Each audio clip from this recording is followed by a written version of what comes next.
All right, welcome to the Polar STEAM Educator Information Session. Let's get started. My name is Melissa Barker, and I'm the Polar STEAM Outreach and Engagement Lead. My background is in experiential education, and I've been a high school science teacher for 22 years. I've also had the opportunity to participate in teacher-researcher programs, including spending 5 weeks in the Arctic through the Polar Trek program. Polar STEAM is a U.S. National Science Foundation funded program run by this interdisciplinary team at Oregon State University. It merges two longstanding initiatives, the Polar Educators Program and the Antarctic Artist and Writer Program, into one integrated effort. Our mission is to connect researchers with educators and artists to enhance public engagement with polar science by employing principles of STEAM, science, technology, engineering, arts, and math. We're glad you're here with us today. In this webinar, we'll share information about Polar STEAM's Educator Program. This event will also be recorded and posted on this channel and on our website. If you're looking for information about our Researchers Program for NSF-funded researchers or the Antarctic Artist and Writer Program, we have webinars on both posted on our website and our YouTube channel. The informational part of this webinar should be about 15 to 20 minutes. As we go, please use the chat to ask questions. Jamie Ivory, our logistics coordinator, will be organizing these questions to answer at the end, along with the questions that folks have submitted ahead of time. Polar STEAM pairs educators with researchers to engage directly with polar research through virtual and field-based collaborations. Our cohort of researchers, educators, and artists and writers, who are all called fellows, engage in a shared learning experience to ultimately create STEAM-focused educational resources using the science of the research team. We recruit from three educator groups to collaborate both virtually and in person with polar researchers. These groups are community college and primarily undergraduate serving institution faculty, 6 through 12 educators, and informal educators. These might be educators who work in an aquarium or a science center, or something similar. We welcome all educators, not just science educators, that can creatively integrate polar science with their learners. Applicants need to be a practicing educator with a defined group of learners. The National Science Foundation also requires participants to be U.S. citizens or permanent residents and at least 21 years of age. Selected virtual or field educators will become part of a cohort that starts in February and spans roughly a year. Within each cohort, individual educators and researchers will be teamed up as collaborative partners. Over the first few months, we build community through monthly Zoom cohort sessions. These run about 2 hours on weekday, afternoon, or evenings, depending upon your time zone. Then teams continue to meet monthly to collaborate. Our professional development focuses on using an integrated approach to science communication in the polar regions, explores key principles of STEAM, and examines strategies and frameworks for art integration. As teams continue developing their educational resources, educators will have check-ins and opportunities for feedback. Ultimately, each team will present their created resources during a virtual sharing session. We have two types of collaborations, virtual and field. I'll start by talking about virtual. In addition to the cohort sessions, virtual teams will meet monthly and have flexibility to plan their collaboration around their schedules. We estimate educators will spend roughly 4 to 8 hours per month on Polar STEAM, between cohort meetings, monthly collaborative team meetings, and resource creation. Collaborators will learn and work closely, allowing educators to bring new polar science to their learners and help expand the engagement for the researcher's work. It may also be possible for the researcher to interact with the learners via Zoom. The virtual program allows for new partnerships with teams that have a more punctuated field schedule or don't spend time in the field, but are still investigating interesting polar-focused questions. And since Antarctic deployments continue to be limited, virtual collaborations have allowed more educators to engage with Antarctic researchers. In addition to the stipend, educators can also apply for funding to present their work at a professional conference and may be able to visit their researcher's lab as part of their collaborative work. Pictured here is educator Lori Orth, who teamed up with physicist Amy Lowitz to create music and lessons that help students understand the South Pole telescope. Since Amy was not able to bring an educator to the South Pole, through this virtual collaboration, she's able to expand engagement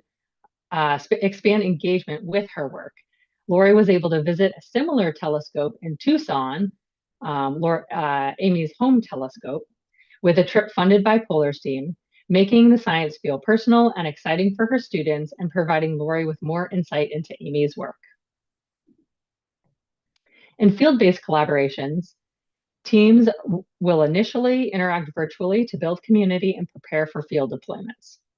We estimate the non-field time commitment to be the same as the virtual educators, roughly 4 to 8 hours per month. When in the field, educators are fully immersed and working as a member of the field research team, preparing gear, collecting data, and problem-solving issues that arise.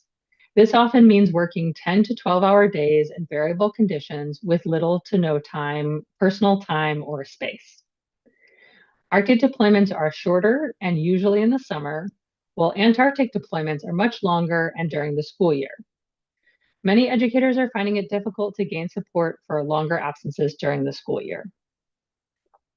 On the application, you will indicate your region of interest and your preference for virtual or field collaborations, or indicate that you are open to both. Living conditions in the field vary from shared dorm-like rooms or berths on a ship to tent camping in remote locations. You will also indicate what sort of working and living environments are comfortable for you.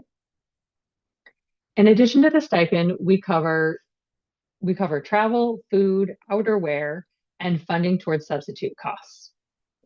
Our FAQ page provides a more detailed breakdown of the covered costs.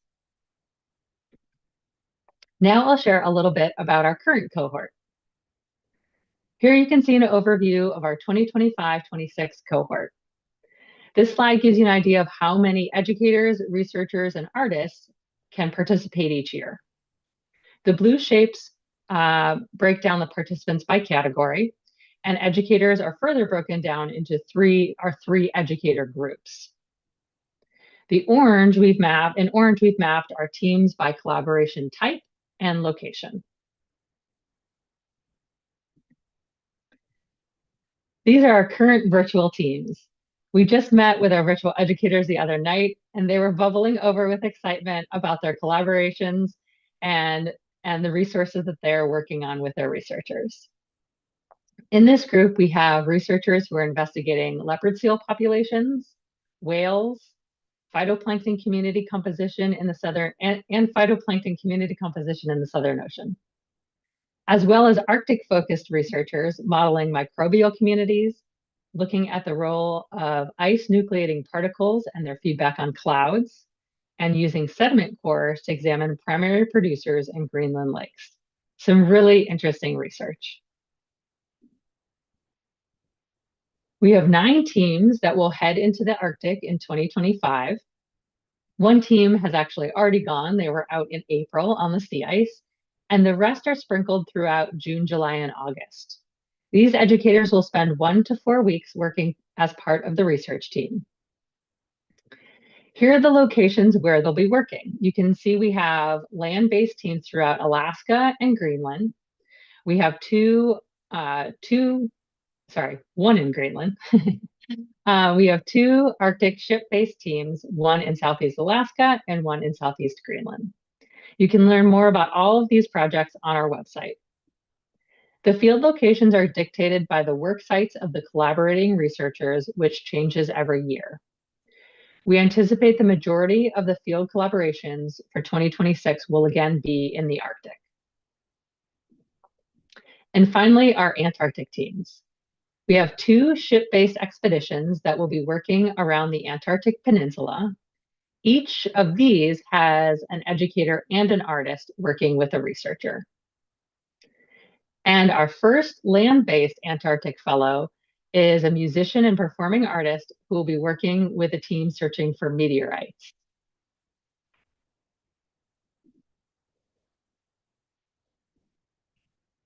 Educators are expected to help share the science that they are engaging with through various mediums.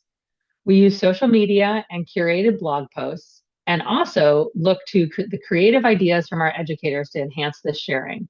I'll provide a few examples from last summer. From left to right, Jeanette Perlow created 2 informative blog posts while exploring the connection between her collaborators' fish research and native ways of knowing. Fatima Kamal created a planetarium show on Arctic data collection to share with her learners and the general public at her science center. And Holly Grant captured her experience and shared the research by vlogging her way through the Arctic. Depending upon your location and internet connection, it may be possible for educators to connect virtually with their learners and the general public. Coming up next week, we have another Cool Connections live stream from Prudhoe Bay. Julia and Taylor will be working in the field with Julia's team. They will zoom in from their field site to share their work on saltwater intrusion on Arctic coastlines. You will find additional information about this event posted on our events page. Please join us. I'm pleased to let you know that our resource hub is live on our website. We've posted several of our educator resources and we'll be adding more in the coming months. Now I'll highlight a few examples. Janice, a community college art educator, worked virtually to learn more about the work of her collaborators, Peter, Mary, and Alexi. Janice created the storyline about their work examining ecosystem change in northern Norway, while her students created the visuals to bring the story to life in a comic book style. This project ignited excitement for polar environments for a group of students in Southern California, and new groups of students are now working with Janice to animate this comic.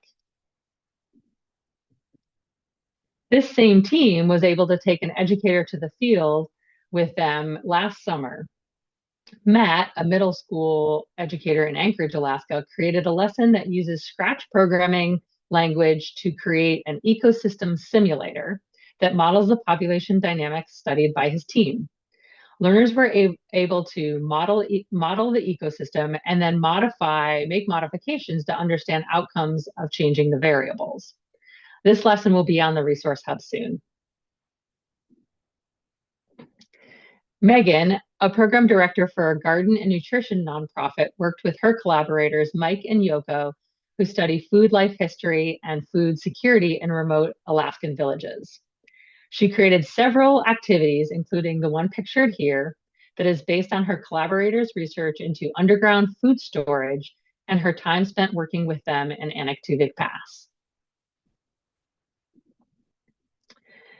And lastly, Erica Duras, a high school science teacher, worked virtually with researcher TJ Fudge, who studies past climates by examining ice cores. She was able to join TJ and his team to process ice cores at the NSF Ice Core facility in Denver. Together, in Denver, she created a lesson that incorporates the sounds of melting ice to captivate students as they analyze and interpret real data to identify annual layers in the ice cores. These examples tie art, science, and education together in a fun and engaging way that helps tell the story of the researchers' work in a more accessible way. This is an overview of our annual recruitment and selection cycle. Applications are due August 8th by 5 p.m. Pacific time and must be submitted through our online portal. We strongly encourage you to submit your application well in advance of the deadline in case you encounter technical difficulties, as we are unable to accept late applications. Applications are first examined by a review panel. Next, a selection of educators will be invited to interview via Zoom to share more about their work. Then the team works to identify potential matches between educators' skills, interests, and availability, and researchers' needs and goals. In November and December, semifinalists will be notified and invited to meet with one or more research teams through facilitated matching meetings. We anticipated making our final matches in December and January. and the cohort work begins in February.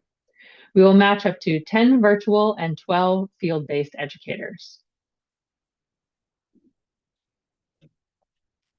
As you are considering applying for the Polar STEAM Educator program, we encourage you to take time to create a detailed and thoughtful application. Help us see into your teaching world and how you will share the science. There is a Word doc provided on the Apply Now page, which can be a helpful way to prepare your answers. You can also save your application as a draft as you're working, but just don't forget to push submit. If you're interested in a field-based collaboration, pay special attention to the collaboration interest section. This is on page 5. Here we provide some introductory text to help frame the selection, this section. We encourage you to think carefully about answers to questions around region, comfort level, and time in the field. If you are interested in an Antarctic field-based collaboration, you should find out if your administration will support you to be away for 6 to 8 weeks during the school year. Flexibility is critical. We don't have exact research dates until much closer to departure, and even then, slight changes are possible. For example, we might know that a researcher is going to the field for 2 weeks in early to mid-June, but we won't know the actual field dates until 1 to 2 months prior. There is also a section on the application to indicate the dates that you are unavailable. We are now recruiting researchers throughout the summer, so we don't know what the research topics or locations will be at this time. But we do expect that most of the field placements will be in the Arctic, with limited spots in Antarctica. Virtual collaborations are likely to be from both locations. If you haven't already, please join our email list and follow us on social media to keep updated. We'll have several educators sharing from the field this summer, so it should be fun to follow along. Please also take time to read the FAQs before you submit your application.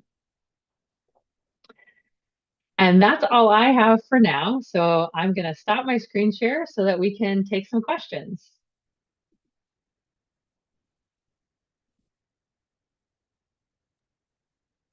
Thanks so much, Melissa. That was a great overview. We did have some questions come in.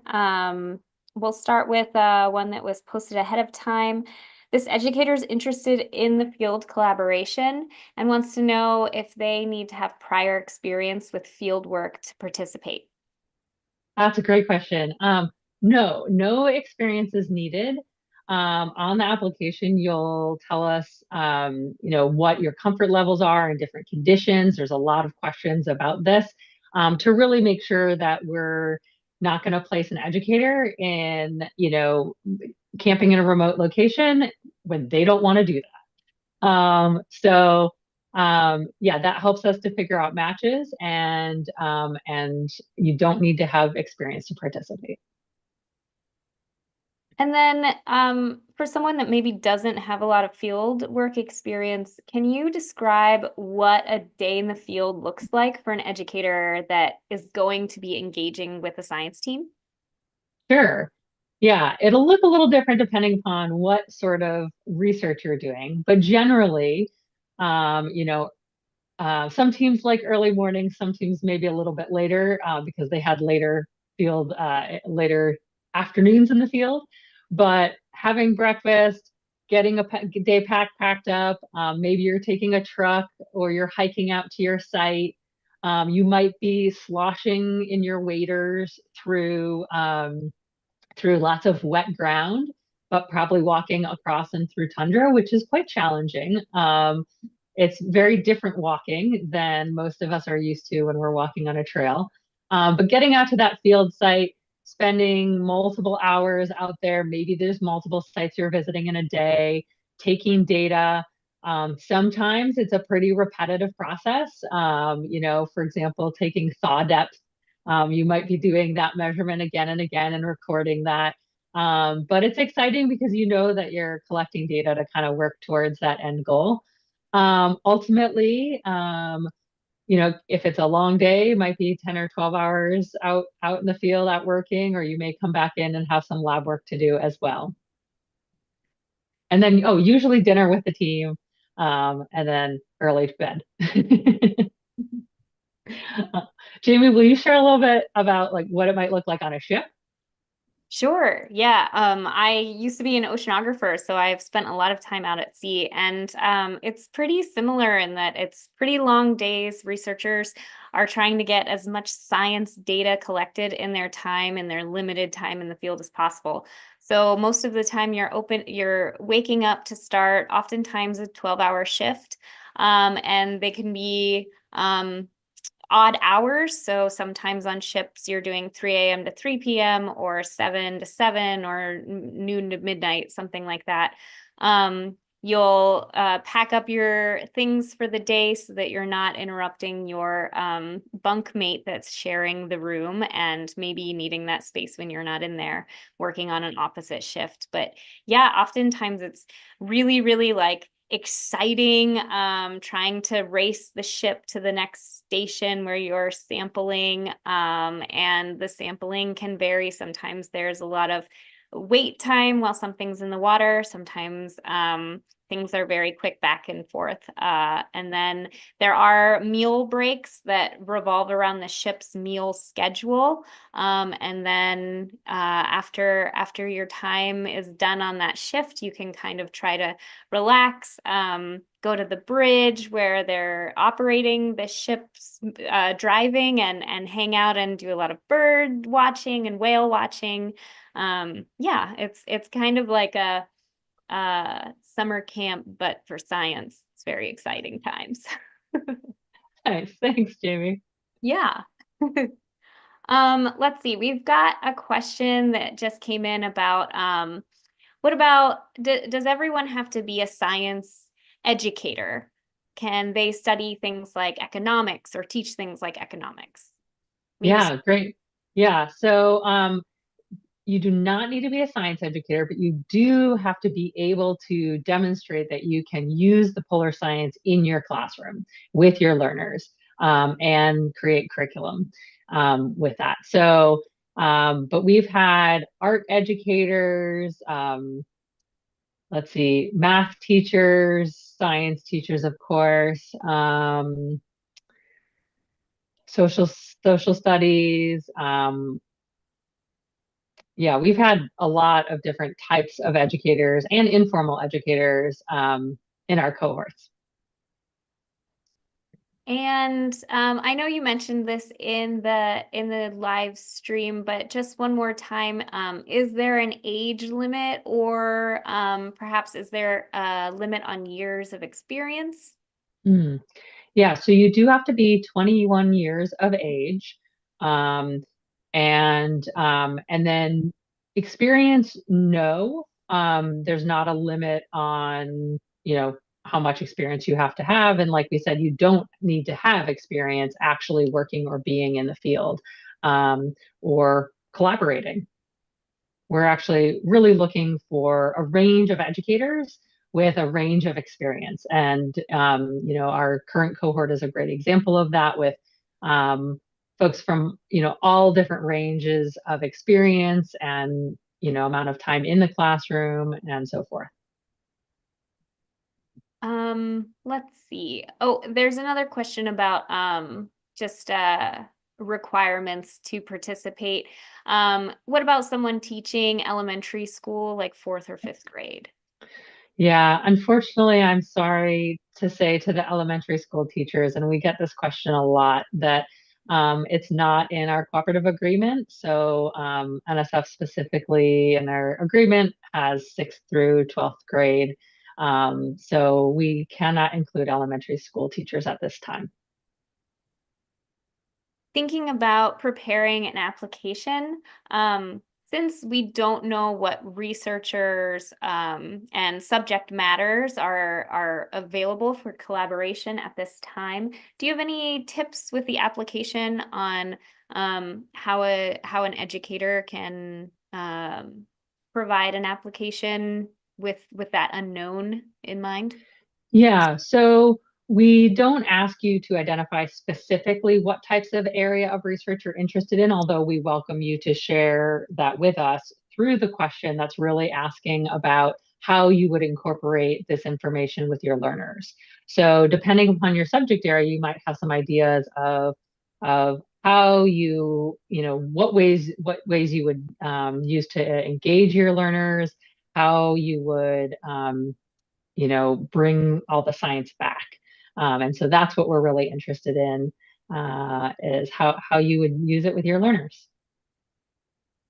And then continuing on through that application process and selection process, how are educators matched with a researcher? Can you Yeah, describe more? yeah. So I mentioned the matching meetings. So essentially, after we've interviewed folks, the team will work together to identify potential matches between the researchers that we have participating and the educators. Um, and those matches are looking at interests, comfort levels, skills, um, and where we think there might be a natural connection. And I'll just use an example of Megan, the educator I spoke about, who is the food and nutrition educator. She was just a perfect fit with our group that was studying food life history. And it was just we couldn't believe how well, that matched together. So sometimes there's that amazing fit. Sometimes, it's not quite that easy. um, but I will say each researcher or research group, sometimes there's more than one researcher participating, will meet with a few different educators. And educators who are selected to be semifinalists and get to go to matching meetings, they may meet with more than one group. So there's after those meetings, we get confidential feedback from both the researchers and the educators. And that helps kind of inform us how people are thinking about that potential match. Great. Um, so moving along with the program now, what are some post-trip expectations of the program? Is there continued engagement, social media, blogging, presentations expected? Yes, all of the above. um, so sometimes educators can actually do some of that from the field if they have internet connection. Others do not. And so, yes, we use social media. So we'll ask folks to put together some social media posts. Um, we do require field educators to write at least one blog. And it's a much more curated blog. It's not like blogging every day situation, but we have several educators who've written more than one blog. And then we'll also have those educators write blogs later on as they're using that research in the researchers' work in their classroom, talking about that. Um, we also had two educators. We did videos. You can see them on our YouTube channel that provided us a lot of material to actually provide videos for Earth Science Week. And so we like to really figure out how we can engage educators in continued events, like potentially presenting at a conference like AGU or American Geosciences Union or something like that, or a teachers conference. So yes, lots of engagement. And we hope that you have a 1 year period, which is sort of the supported period, but we hope that researchers and educators will continue to collaborate beyond that time. And it's pretty exciting to report that many of them are doing that. I love getting the highlights and the updates from folks as they're continuing to work together. And thinking about that post experience, when the program is complete, is this an opportunity for professional development? Can an educator get continuing education credits? Great question. So, yes, there is professional development. I mean, the entire experience is professional development. And specifically in the cohort educators, I mentioned that we have specific professional development around STEAM, art integration, and polar literacy. We do provide a certificate of completion, including contact hours, once you complete all the requirements. And educators who are seeking CEU credits or certification for continuing education probably will need to check with their particular state and see what they require. We're happy to help and assist in additional documentation if it's needed. But we found that it's like individual state and school district by district as to what they require, and we'll try to help provide you that. Great. Let's see. Will educators have an opportunity to collaborate with the artists instead of just with researchers in the group? Yeah, so the artists are part of the overall cohort, so there will be interaction during the cohort sessions and with the artists. Also, we sometimes have art educators in our educator group. And then some of the Antarctic educators may be placed in a team with educators. With artists. And so like our 2 Antarctic ship expeditions this year both have an artist and an educator. Otherwise, I would say the majority of the educator teams are specifically an educator and a researcher who are paired together. Here's a question that came in. Would you consider a team of educators to apply? For example, science teacher and an art educator? That's a great question. Unfortunately, we can only take individuals, and this is the same. We get this question a lot with the artists program as well. Each deployment slot is just for an individual educator or an individual artist. I encourage you both to apply and maybe possibly, and potentially collaborate. We often actually have an educator who has like there might be a educator researcher and then an additional collaborator who's working with them. We have a native teacher who was working with a group of our educator and researcher and a native educator, which was really neat. So there are additional people that are added to that collaboration kind of once they're back. Yeah, but when someone's applying, just that aspect. And individual, yeah, just individual applications. Correct. Thank you. If someone participated and was selected for a virtual collaboration 1 year, could they go to the field in a different year?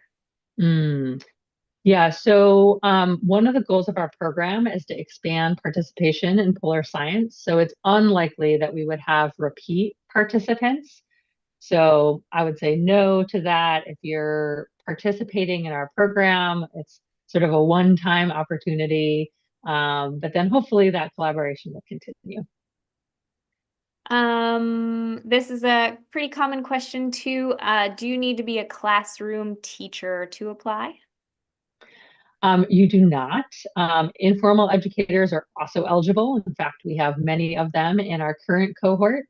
But you do need a clearly defined set of learners and need to be able to integrate polar science with them.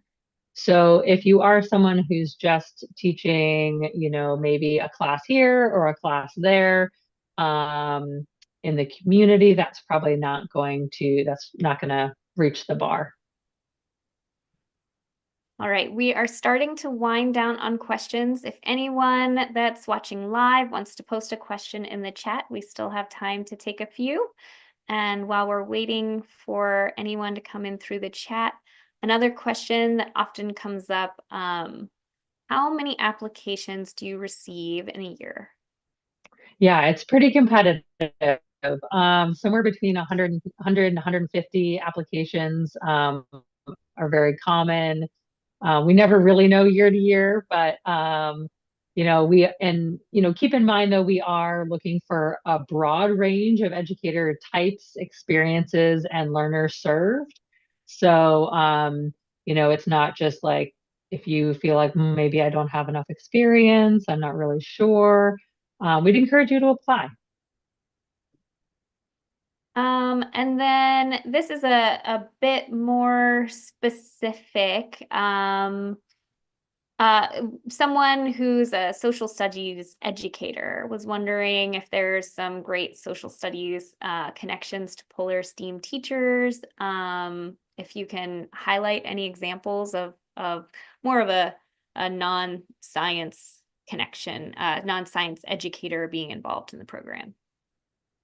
Yeah, I think again the one that comes to my mind is our food and nutrition educator, Megan, who made these multiple different activities for her students. She was in Anaktuvik Pass looking at food life history and food security with a group of social science researchers who were doing a lot of interviews and evaluating. They have a bunch of sensors set up on a site, a couple sites to look at these cellars that have most of them have flooded and then frozen.